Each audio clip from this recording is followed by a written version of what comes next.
Russia has stepped up its aerial assault on Ukraine, now training its sights on Lviv, a key city near the Polish border. Until now, it's been a safe haven for refugees. But Lviv airport has been hit by cruise missiles launched from the Black Sea.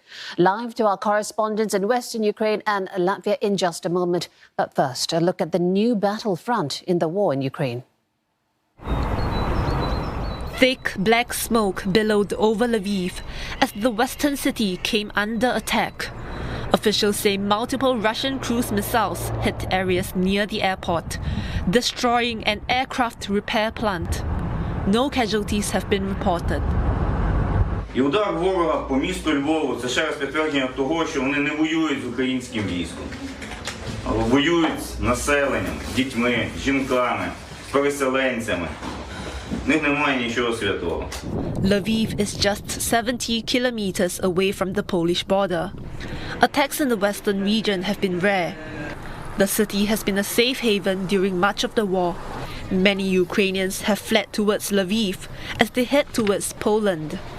It's also a supply route for humanitarian aid to cities under Russian fire. Aerial strikes have intensified across the east and south.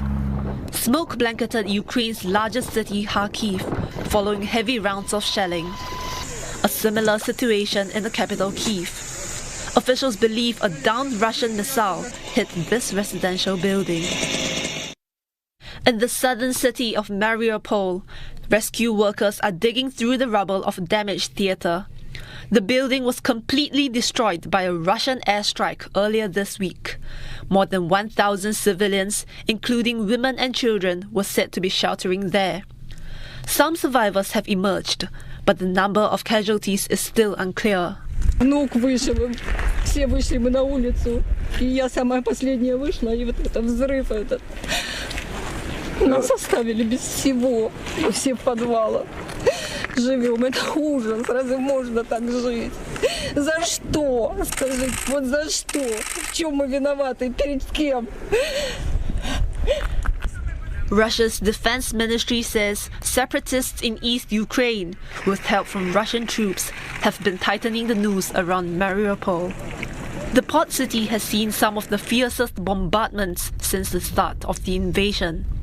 Hundreds of thousands of civilians remain trapped in basements with no food, water or power. Let's get over to Riga now in Latvia. That's from where Giles Gibson is keeping tabs on peace talks.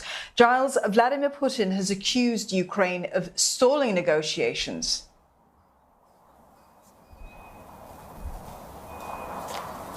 Yeah, that's right. We've heard from the Kremlin that Vladimir Putin told the German Chancellor Olaf Scholz in a telephone call earlier that Ukraine is making more and more unrealistic proposals. President Putin's spokesperson, Dmitry Peskov, has also followed up on this, saying that the Ukrainian delegation is not ready to step up the pace of negotiations. We've not had a particular response yet from the Ukrainian side, but previously they have said that these talks are complicated as far as they're concerned, and there are just lines that they are not prepared to cross. I think if you step back for a second, it is pretty clear that both sides, it is in their interest to speed up these talks, to be honest, because for the Ukrainians, they've got, multiple cities such as Mariupol surrounded by Russian troops, under siege, and citizens in those cities just desperate for some sort of relief. And on the Russian side, if we are to believe the reports that are coming in from Western intelligence agencies, then their offensive is really getting bogged down. They are stalling in terms of their progress, and they are also taking very heavy casualties. So both sides have a reason, you would think, to speed up the pace of these talks. Certainly, but Giles, in the meantime, Russia's Foreign Minister Sergei Lavrov has said that the goal is to remove any threat to Russia from Ukrainian soil.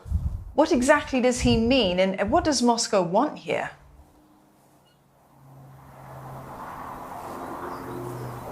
Well, we got a more detailed idea of what President Putin's demands for a potential peace deal could be from an advisor to the Turkish President Recep Tayyip Erdogan, who gave an interview to the BBC, basically outlining what he heard on a telephone call between Erdogan and Putin on Thursday. This advisor is saying that Putin's demands basically fall into two different categories. So the first category would be security demands, so things like Ukraine pledging never to join the NATO alliance and pledging some sort of action in terms of demilitarizing the country. And the second bucket, if you like, would be territorial issues. So these could be things like the Ukrainian government recognizing Russian sovereignty over Crimea, which of course it annexed back in 2014, and Kiev also recognizing the independence of those two breakaway regions in eastern Ukraine. Volodymyr Zelensky, the Ukrainian president, has already pretty much acknowledged that joining NATO anytime soon is off the cards. But it's really hard to see how, as the democratically elected president of Ukraine, he could sign any sort of document where he was signing over what he believes to be Ukrainian sovereign territory over to the Russians. Giles, thank you for that update. Giles Gibson there in Riga, Latvia. Chinese President Xi Jinping and US President Joe Biden are preparing for intense talks on the Ukraine crisis. The two leaders will speak on the phone in about an hour from now. We are hearing that it will be their first talks on the conflict. Washington is expected to warn Beijing that China will pay a serious price if it continues to support Russia. Olivia Seong is joining us live from Beijing. Ollie, what are you hearing on China's approach to these talks with President Biden?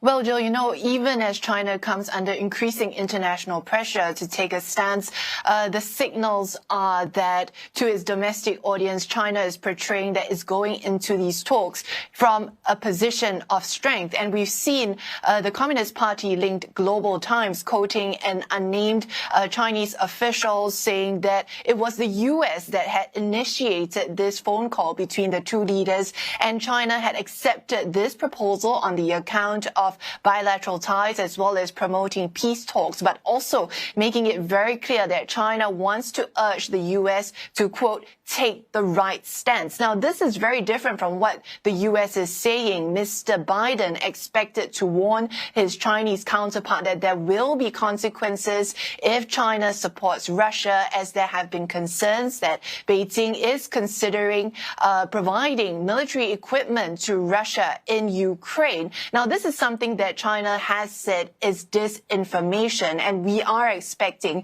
China, Mr. Xi, going into these talks to take a tough stance. The Chinese official that was quoted in that report said that China will never accept U.S. threats and coercion, and we have seen that China has hit back at the U.S. It has blamed the U.S. Today, its foreign ministry continued to say that the U.S. is the reason for the crisis in Ukraine, as China has stood with Russia in opposing NATO's eastward expansion. China also blaming the U.S. for fanning the flames of tension by providing military support to Ukraine.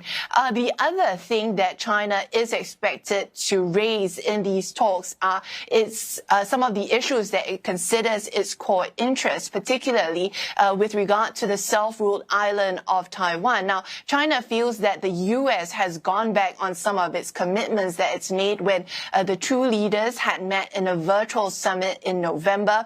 And so China sees Washington's warming ties with Taiwan as fanning pro-independence forces on the island, something that Beijing has been angered by. And today we had also heard that China had sailed its aircraft carrier through the Taiwan Strait, which has been seen as a provocative move. But when asked about this, the foreign ministry had this to say.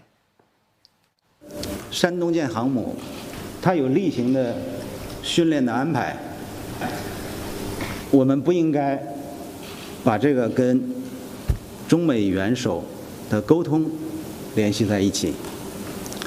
我觉得你可能是太敏感了吧？敏感的是你，恐怕不是台湾海峡。 Many thanks to Olivia Seong reporting live from Beijing. Now, let's return to the situation in Lviv itself, which has come under Russian bombardment today. Kieran McQuillan joins us live from that Ukrainian city. Kieran, update us on the latest attacks in Lviv. Good morning from Lviv. Well, a few hours ago, about 6 hours ago now, we heard some air raid sirens across the city. People were taking shelter in this building, in corridors, in the car park basement. About 20 minutes later, there were the audible sounds of 4 explosions from the direction of the southwest of the city. Now, we later found out that this was a cruise missile attack on the Lviv State Aircraft Repair Plant. This is part of a Ukrainian state-owned industry. It's adjacent to the international airport here in Lviv. It specializes in repair of the MiG-29 aircraft. My colleagues who were on the ground a couple of hours later said that they could see a plume of white smoke, even 2 or 3 hours after that strike. Now, we have heard from the Ukrainian West Division of the air defenses, and they're telling us that there were 6 cruise missiles launched most likely from a Russian aircraft in the Black Sea region. They flew over Ukraine. 2 of them were intercepted, but the other 4 did land on this plant. The mayor of Lviv gave a briefing about 2.5 hours ago where he said that there had been no casualties so far in that particular attack. Kieran, talk to us about the strategic importance of Lviv in this war and these attacks. Could it be telling of a larger shift by Moscow to focus on Western Ukraine?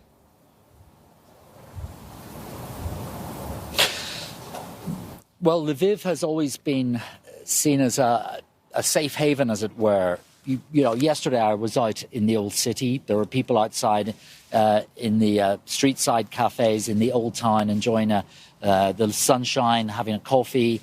The numbers here have been swelled. Some people say that, some experts say that up to 200,000 extra people are now residing in the city. And those are displaced Ukrainians who have come from maybe the Donbass region, from Kiev.